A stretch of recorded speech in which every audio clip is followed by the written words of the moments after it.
नमस्कार, मैं हूं दीपाली राणा। गोल्ड स्पॉट में आपका स्वागत है। यूएस में इसी हफ्ते राहत पैकेज आने की उम्मीद है और कई देशों में फिर से लॉकडाउन से सोने में एक बार फिर से एक मोमेंटम पॉजिटिव देखने को मिला है। M6 पर सोना 50,000 की तरफ बढ़ रहा है। हालांकि अभी जो भाव है वो 49,500 का देखने को मिल रहा है। वहीं चांदी 65,000 के पार निकल गया है। लेकिन क्या ये चमक आगे बरकरार रहेगी? क्या स्ट्रैटेजी इन स्तरों से सोने चांदी में आपकी होनी चाहिए? इस पर हम फोकस करेंगे गोल्ड स्पॉट में। साथ ही एक आउटलुक लेंगे कि यहां से आगे की डायरेक्शन क्या हो सकती है। हमारे साथ Indian Boolean and jeweller association के सुरेंद्र मेहता हैं, साथ ही मनी लीशियस कैपिटल के जयप्रकाश गुप्ता और एक्सिस सिक्योरिटीज के सुनील कटके भी मौजूद है। साथ ही CNBC TV commentator Manisha Gupta भी हैं। सभी का स्वागत है इस शो में। तो एक मुनाफा वसूली, एक गिरावट देखने के बाद लोअर लेवल से एक रिबाउंड तो देखने को मिला है सोने में, लेकिन ये कितना टिकाऊ है ये बहुत इंपॉर्टेंट है। सुरेंद्र जी नमस्कार। पहले आपका व्यू लेना चाहेंगे क्योंकि जब भाव 50,000 के ऊपर टिके हुए थे तब आपने बहुत कॉन्फिडेंटली आशंका जताई थी कि प्राइसेस 46,000 45,000 भी जा सकते हैं। 48,000 तक के लेवल्स हमने देखे हैं। अब जो बाउंस बैक दिख रहा है, आप कैसे देखते हैं? क्या व्यू है या फिर आपको लगता है कि अभी भी इन स्तरों से नीचे जाने की पॉसिबिलिटी है? देखिए, मैंने पहले भी कहा था कि नीचे में ये $1828 तक जा सकते हैं। $1828 जाने के बाद वहां से भाव रिबाउंड हुए हैं। लगभग $1824 जाकर भाव रिबाउंड हुए हैं। और मेरा मानना ऐसा है कि अब इसमें तेजी बरकरार रहेगी। अब इसमें फिलहाल कोई लुकिंग बैक नहीं है। जिस तरह से यूएस में सारे लोग फेड मीटिंग के आउटकम की वेट कर रहे हैं और स्टिमुलस पैकेज की राह देख रहे हैं, मुझे लगता है कि अगले 3 से 4 दिनों के अंदर, 3 से 4 ट्रेडिंग सेशन के अंदर यहां से इंडियन मार्केट में गोल्ड का भाव 51,100 रुपए के आसपास, मतलब लगभग $1,909 के आसपास जरूर दिखाई देगा। जी हाँ, कल देर रात हमने $20 की बढ़त यहाँ पर सोने में आते हुए देखी और वो लेवल्स को सोना यहाँ पर होल्ड कर रहा है। और जैसे सुरेंद्र जी ने कहा, यूएस फेड मीटिंग की आज अनाउंसमेंट है और इसी के साथ साथ अगले साल के लिए ग्लोबल बैंक्स और ब्रोकरेजेस ने ऑलरेडी अपनी फोरकास्ट रखनी शुरू कर दी है। और यहाँ पर जयप्रकाश, अगर हम कैपिटल इकोनॉमिक्स को देखें तो उन्होंने 1900 कहा है, लेकिन बाकी सारे बैंक, चाहे वो HSBC है, गोल्डमैन सैक्स है, ANZ है, सभी ने यहाँ पर 2,000 से $2,300 पर आउंस तक के लेवल सोने में बताए हैं अगले साल के लिए। कितनी बुलिशनेस आप यहां पर बनता हुआ देखते हैं? और अगर प्राइसेस वो लेवल्स छूते हैं तो इंडियन मार्केट्स में उसका कैलकुलेशन कैसे आएगा? जी, गुड मॉर्निंग अनीशा।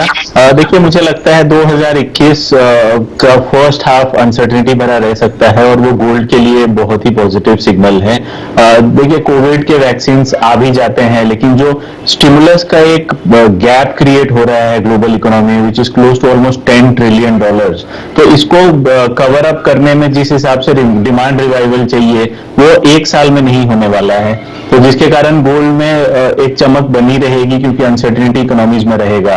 दूसरी तरफ आप देखें, आज बहुत क्रूशियल है कि यहाँ पे स्टिमुलस का साइज क्या होने वाला है। जो यूएस के तरफ से जो नेक्स्ट स्टिमुलस आएगा, उसके बाद यहाँ पे न्यू प्रेसिडेंट जब रिज्यूम करेंगे अपनी ऑफिस, उनकी पॉलिसीज किस तरह की होगी, जियोपॉलिटिकल इक्वेशंस किस तरह से बनेंगे। तो ये काफी सारी चीजें हैं 2021 के फर्स्ट हाफ में जो इंटरेस्टिंग रहेगा और जिसके कारण मुझे लगता है गोल्ड में यहाँ पे तेजी बरकरार रहेगी। कोई भी डिप मिलता है घरेलू मार्केट में, मेरे ख्याल से उसे बाइंग अपॉर्चुनिटी की तरह ही यूज करना चाहिए। मुझे लगता है कि 2021 मार्च तक हो सकता है कि 54,000-55,000 तक गोल्ड दिखा सकता है घरेलू मार्केट्स में। अच्छी खासी तेजी की उम्मीद यहाँ पर है। सुनील, आपको भी यही लगता है कि यहाँ से बढ़त देखने को मिलेगी? सोने में तो यहाँ पर तेजी है ही, क्या चांदी में भी इसी तरह के निवेश किए जाएं? जी मनीषा, मुझे लगता है कि जैसे गोल्ड के प्राइसेस को फंडामेंटली अगर हम देखते हैं तो डॉलर इंडेक्स मल्टी ईयर लो पे है, 90.35 के रेंज में चल रहा है। तो नियर टर्म में एनी हाउ इसका फायदा जो है गोल्ड में देखने को मिल सकता है। इवन मुझे लगता है कि यूएस के रियल यील्ड्स को अगर हम ट्रैक करते हैं तो वो भी स्लाइड कर रहे हैं, इनफैक्ट लोअर लेवल पे हैं। तो उसका भी सपोर्ट जो है गोल्ड और सिल्वर के प्राइसेस पे रहेगा। एक लेवल पे गोल्ड में भी हम आने वाले 3 महीने में एक्सपेक्ट कर रहे हैं कि $1,900 या $1,950 जा सकता है। तो गोल्ड के प्राइसेस ऑब्वियसली 52,000 तक छू सकते हैं। तो एक सपोर्ट जो है सिल्वर के प्राइसेस में भी देखने को मिल सकता है।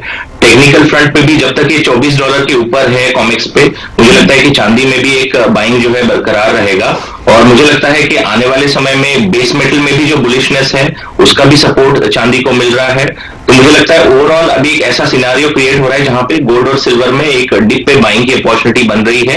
तो 3 से 6 महीने में मुझे लगता है कि गोल्ड फिर से 52,000 से लेके 53,000 तक जा सकता है, और चांदी ऑलरेडी 65,000 के ऊपर ट्रेड कर रहा है। तो मुझे लगता है कि ये 70,000 का रेंज जो है मार्च तक छू सकता है, 2021 तक। जी सुरेंद्र जी, सिल्वर डिमांड को लेकर क्या ट्रेंड्स बन रहे हैं और यहाँ पर क्या व्यू है आपका ओवरऑल, अगर प्राइस की, डिमांड की या फिर फर्दर मूवमेंट की बात करें तो? देखिए, सिल्वर की डिमांड तो जो इंडस्ट्रियल डिमांड है वो हमेशा बरकरार रहती है। वो तो इंडस्ट्रियल डिमांड में जो धीरे धीरे क्योंकि इकोनॉमी रिवाइवल हो रही है तो डिमांड में तेजी आएगी। लेकिन जहां तक प्रेशियस मेटल की बात है, गोल्ड और सिल्वर की बात है, डिमांड और प्राइस का कोई आपस में तालमेल नहीं रहता है। मेरा भी ये मानना है कि सिल्वर भी अगले 3 से 4 ट्रेडिंग सेशन के अंदर 66,700 तक का ये प्राइस जरूर दिखा सकता है। सभी एक्सपर्ट्स को यहाँ पर सोने चांदी में सुरेंद्र जी बहुत शुक्रिया साथ जुड़ने के लिए। और पिछले काफी समय से जिस तरह से आपने भाव बताए हैं सोने में काफी हद तक वैसे ही मूव करे हैं और खरीदारी हमने यहाँ पर लगातार बनते हुए देखी है। तो बेच के यहाँ पर काम नहीं करना है, खरीद के सोने चांदी में आपको यहाँ पर साल का अंत होता हुआ नजर आएगा और अगले साल ऑफकोर्स काफी सारे बुलिश व्यूज वहां पर हैं। लेकिन आगे बढ़ेंगे और बात करेंगे कच्चे तेल की, जहां पर ब्रेंट 10 महीने के हाइस पर है। गोल्डमैन सैक्स के मुताबिक 2021 में $65 तक यहाँ पर लेवल्स जा सकते हैं। सुनील, कैसे देखते हैं आप प्राइसेस को और क्या यहाँ से भी खरीदारी की राय? इनफैक्ट अगर वेरी शॉर्ट टर्म व्यू देखें तो मुझे लगता है जो कोविड वैक्सीन को लेके पॉजिटिविटी है, लोगों के मनों में यही है कि अभी जो डिमांड रिकवरी है वो एक्सपेक्टेड से जल्दी हो सकता है, और उस वजह से प्राइसेस में हमने उछाल देखा। इनफैक्ट ब्रेंट ऑलरेडी $50 का आंकड़ा पार कर चुका है, WTI $48 के नजदीक है। बट अगर हम फंडामेंटल्स और ट्रैक करते हैं सप्लाई फ्रंट पे, तो यूएस ऑयल रिग काउंट्स अभी बढ़ गए हैं, और इवन मुझे लगता है ओपेक प्लस नेशंस का आने वाले समय में सप्लाई जो है थोड़ा बहुत ईज आउट हो सकता है। तो वेरी शॉर्ट टर्म में मुझे लगता है कि प्राइसेस एक दायरे में ट्रेड करेंगे, $45 के आसपास WTI जो है ट्रेड कर सकता है। तो अगर पोजिशनली 3 या 4 महीने या 6 महीने का बात करें तो यस $60 तक ब्रेंट छू सकता है। बट अगर शॉर्ट टर्म व्यू लेते हैं 15-20 दिन का, मुझे लगता है कि एक सेलिंग अपॉर्चुनिटीज के तौर पे देखना चाहिए, क्योंकि डिमांड रिवाइवल अभी इमीडिएट बेसिस पे कहीं नहीं नजर आ रहा है। विद इंक्रीज इन सप्लाई मुझे लगता है प्राइसेस थोड़े सॉफ्टर फ्रंट पे ट्रेड कर सकते हैं। डे पर्सपेक्टिव से 3,500 के रेंज में डोमेस्टिक मार्केट में सेल क्रिएट किया जा सकता है। 3,540 का स्टॉप लॉस मेंटेन करके चलें, और 3,400 3,420 का टारगेट देखने को मिल सकता है डाउन साइड में। ठीक है, तो ये व्यू क्रूड पर है जहां पर बेचने की स्ट्रैटेजी आपको रखनी चाहिए। बेस मेटल्स पर नजर डाल लेते हैं। आज काफी मिला जुला कारोबार देखने को मिल रहा है। कई दिनों की तेजी के बाद निकल थोड़े प्रेशर में आया, ऑलमोस्ट 1.5% नीचे है, लेकिन लेड, जिंक, एल्यूमिनियम में हल्की खरीदारी है। चीन से हमने देखा है कि ऑलरेडी जो डिमांड है, इंडस्ट्रियल डिमांड स्पेशली, वो काफी स्ट्रांग रही है, और बाकी नेशन से भी। जयप्रकाश, आपका व्यू क्या है बेस मेटल पैक पर, और कोई ट्रेड आप लेंगे? जी, मुझे लगता है बेस मेटल में थोड़ा जो बुलिशनेस है वो आगे भी कायम रह सकता है। मेरा यहाँ पे आज स्पेशल फोकस निकल पे रहेगा, क्योंकि जिस हिसाब से न्यू कैलिडोनिया में यहाँ पे सप्लाई डिस्ट्रप्शंस देखी जा रही है, जो 5th लार्जेस्ट प्रोड्यूसर है निकल का, तो उसके कारण हो सकता है थोड़ा सप्लाई कंसर्न्स आए और यहाँ पे भाव में थोड़ा उछाल देखने को मिले। तो शॉर्ट टर्म व्यू से मुझे लगता है निकल बाई करके चला जा सकता है 1330, उसके बाद 1340 के टारगेट्स के लिए 1288 के स्टॉप लॉस से करंट लेवल में भी एंट्री किया जा सकता है। खरीदारी की राय यहाँ पर निकल में आगे जाकर भी है, तो इवन एज कुछ मुनाफा वसूली देखने को मिली है, ये बाइंग के लेवल से बेहतर है, ये हमारे एक्सपर्ट का मानना है। लेकिन अब बात हमारी खास पेशकश की, मैगी देश के लिए 2 मिनट। CNN न्यूज 18 के साथ मिलकर द एग्री चैलेंज कैंपेन शुरू किया है। इसके तहत हमने देश के टॉप 26 कॉलेजों से तेज तर्रार छात्रों को जोड़ा है। ये खेती को और टिकाऊ, कुशल और मुनाफे वाली बनाने की बेहतरीन सॉल्यूशंस मुहैया करा रहे हैं। इस अभियान का ग्रैंड फिनाले इस हफ्ते हमारे नेटवर्क चैनल्स पर प्रसारित किया जाएगा। इस मौके पर हमने नेस्ले इंडिया के CMD सुरेश नारायणन से इस पहल की अहमियत पर खास बातचीत की है। आइए आपको सुनाते हैं। Maggi as a brand is very much linked to agriculture, and agriculture is also the segment of our economy, which is the most important in terms of occupation and in terms of incomes for a large number of the farming community and the allied community. And therefore, it is important that issues around agriculture be addressed with. And what better brand than Maggi to contribute in its own small way to good ideas coming into agriculture, and some of them hopefully, as we will see today, being implemented to a worthy cause. तो हमारे साथ the agree challenge campaign में 2 part में प्रसारित होने वाले grand फिलाने में आप भी जरूर जुड़ें। इसी के साथ इसमें 5 लाख के कैश प्राइजेस और एग्री चैलेंज ट्रॉफी के लिए 3 फाइनलिस्ट के बीच कड़ी टक्कर होगी। स्क्रीन पर दिख रहे वक्त पर हमारे साथ आप जुड़ना ना भूलें। इसी के साथ लेंगे एक छोटा सा ब्रेक, लेकिन ब्रेक के बाद बात करेंगे आज की हॉट कमोडिटीज की, नजर डालेंगे एग्रीकल्चर स्पेस पर भी।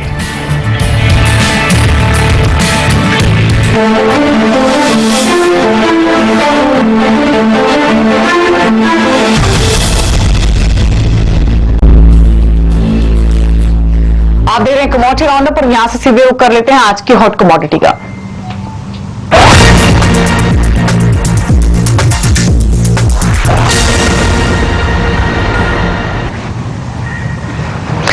आज की हॉट कमोडिटी जो हमने चुनी है वो है कॉटन। खरीदारी करने की सलाह है। कॉटन के दिसंबर कॉन्ट्रैक्ट में यानी 20,310 के लेवल्स के आसपास खरीद सकते हैं। स्टॉप लॉस 20,140 का, 20,600 का एक स्टॉप लॉस आपको मेंटेन करना होगा। ऑलरेडी हमने देखा है जो कॉटन के प्राइसेस है वो 20,300 के ऊपर ट्रेड कर रहे हैं। आईसी कॉटन के प्राइसेस भी हाईएस्ट लेवल्स पर ट्रेड हो रहे हैं अगर अप्रैल 2019 से कंपेयर करें, क्योंकि जो डोमेस्टिक सेंटिमेंट्स है वो सपोर्ट कर रहे हैं इस बाइंग को।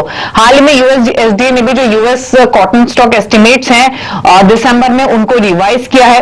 अब वो और इंडिकेशंस ये मिल रही है कि इसीलिए मोमेंटम सस्टेन हो सकता है। कॉटन अराइवल्स भी जो हैं पहले 10 दिनों में दिसंबर के वो ऑलमोस्ट 50% बढ़ी है पिछले मंथ के मुकाबले, लेकिन अगर पिछले साल से कंपेयर करें तो अभी भी 25% कम है।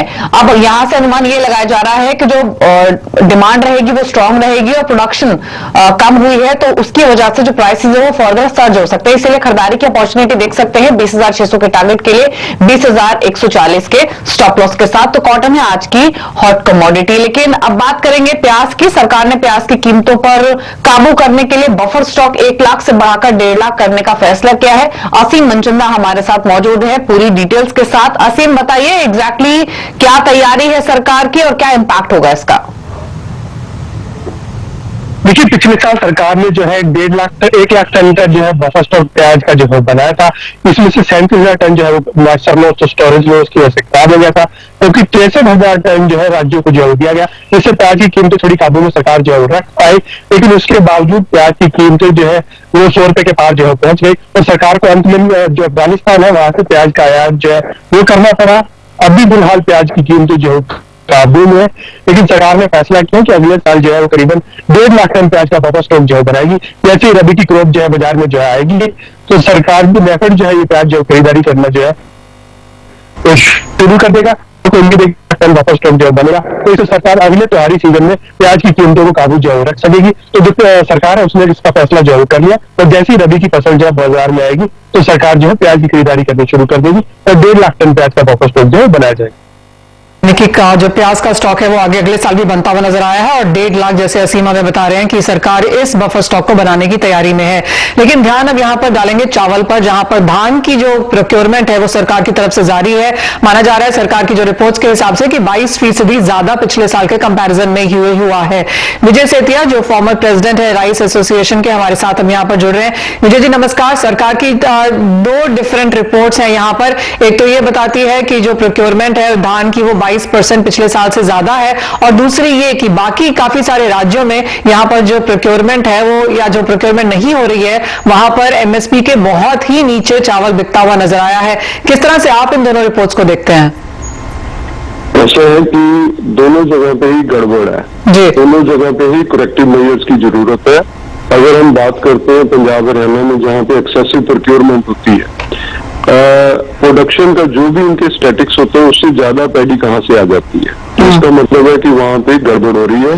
हरियाणा गवर्नमेंट ने तो इसको प्लग किया है, उन्होंने ईनाम शुरू किया तो बिचौलियों ने हड़ताल करवा दी। उन्होंने डायरेक्ट पेमेंट फार्मर के अकाउंट की बात करी, उन्होंने स्ट्राइक करके स्टेट को ब्लैकमेल किया और अपना काम निकाल गए। उसी तरह पंजाब में Punjab government 6% market fees charge करती है सेंट्रल गवर्नमेंट से फॉर एमएसपी प्रोक्योरमेंट पे। तो वो भी स्टेट स्पॉन्सर्ड करप्शन ही है कि आपकी जितनी क्रॉप है उससे 20% 25% आपके प्रोक्योरमेंट फालतू कहाँ से हो रही है। There is no material but there is purchase happening. उसमें भी क्या है, एक चीज और इसमें इंपॉर्टेंट है कि everything is not selling at MSP. जो हायर मॉइस्चर वाली पैडी है वो फार्मर और कमीशन एजेंट और राइस परचेजर के बीच में एक अंडरस्टैंडिंग होती है कि एमएसपी की तो उन्होंने एक बिलिंग है, क्वालिटी डिस्काउंट फार्मर पे करता है, तो this is also going on. जो ये ओवर परचेज है आप इसको अंडरस्टैंड कर सकते हो कि ये तो एक मिली भगत का सिस्टम बना पड़ा, ठीक है। इसमें स्टेट गवर्नमेंट भी रिस्पॉन्सिबल है। जो हरियाणा गवर्नमेंट ने एक ट्रांसपेरेंट सिस्टम बनाया है या बनाने की अभी भी यत्न कर रही है, जिसपे काफी इनका कमीशन एजेंट्स के साथ स्ट्राइक और झगड़ा चल रहा है, तो वो आप समझ सकते हो वही प्रॉब्लम अब सेंट्रल गवर्नमेंट के दरवाजे तक पहुंच गई कि सेंटर को भी वैसे ही प्रेशराइज करो जैसे हरियाणा में पंजाब में वो अपनी मनमानी कराते आए। दूसरी बात है कि जो आपने बोला कि दूसरे राज्यों में कम रेट पे धान क्यों बिक रहा है, अगर जिस कंट्री के अंदर पोरस सिस्टम है, करप्शन है, अगर पीडीएस का चावल ओपन मार्केट में कम रेट पे बिकेगा तो किसान की पैडी कैसे महंगी बिकेगी। आप देखिए कि जो पंजाब हरियाणा में ओवर ये प्रोक्योरमेंट दिखती है तो उसके बदले में राइस कहाँ से आ रहा है, वो उन्हीं राज्यों से आ रहा है जहाँ पे ये पिलफरेज हो रही है। स्टेट सरप्लस है, वहां से देखिए सारा मीडिया में रिपोर्ट किया बिहार से यूपी से चावल जाते हुए पंजाब हरियाणा में पकड़े गए। पैडी वहां से कमीशन एजेंट मंडियों में लाके कम रेट पे फार्मर से लेके एमएसपी पे सरकार को सप्लाई करती है। गवर्नमेंट इनको प्लग कर रही है लेकिन अभी भी बहुत से लूप होल जाए। एब्सोल्युटली। और जी विजय जी, आप समय की कुछ किल्लत है लेकिन हम आप समझ पाए हैं आप हमें यहाँ पर क्या बता रहे हैं। ऑफकोर्स इसके बारे में यहाँ पर डिटेल पे बात करने की जरूरत है, लेकिन क्लियरली यहाँ पर नंबर्स फिलहाल मैचअप नहीं हो रहे कि सरकार कितनी प्रोक्योरमेंट कर रही है और इतने सारे राज्यों में एमएसपी के बिलों भी अभी यहाँ पर धान कैसे बिक रहा है। ऑफकोर्स उस खबर के ऊपर हमारी नजर रहेगी, लेकिन फिलहाल इस कार्यक्रम में इतना ही। मुझे दीजिए इजाजत, आप देखते रहिए CNBC आवाज।